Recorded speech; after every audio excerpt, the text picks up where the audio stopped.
We've talked.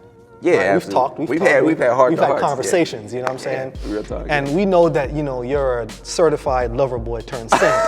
You know what I'm saying? Like we know that you've God's working on you, brother, and He has. He has. You're right. a changed man in many Absolutely. ways. So watch this.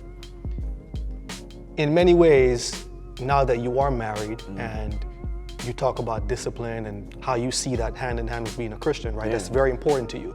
And I can attest to your life that you live that way. You tried to carry yourself, discipline, self-control, yet God had to work on you, right? Yeah, it's a process, yeah. So like, talk to a young man right now who's still in that process where maybe they're not where you are. Not that you're in a place of perfection per se, but God has brought you far. So talk to a young man he's dealing with those energies. You know what we're talking about, those feelings. So we're finna go in. Those wandering eyes. You know what I'm saying? Absolutely. Talk to somebody. I feel like, just addressing the first part, kind of what you said, like I feel like every guy at some point, man, especially when you're a Christian, you battle with really living for God and the temptation aspect of, remember in temptation, having the actual opportunity to give in to what I shouldn't, And so from that standpoint,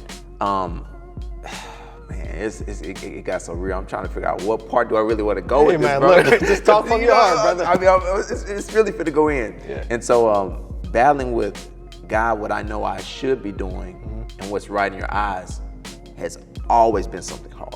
Yeah. Like even in whether, I don't care if you're celibate, whether you're married. I like how you point at me for celibate, you know what I'm saying? Yeah. Praise God.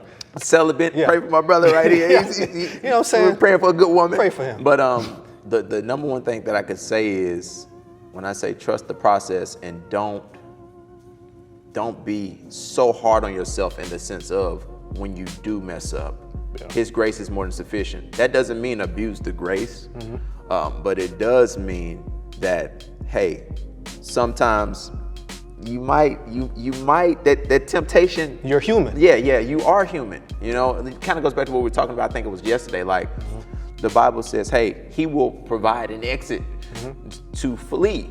Yeah. I never read one time in the Bible that it ever said you overcome temptation.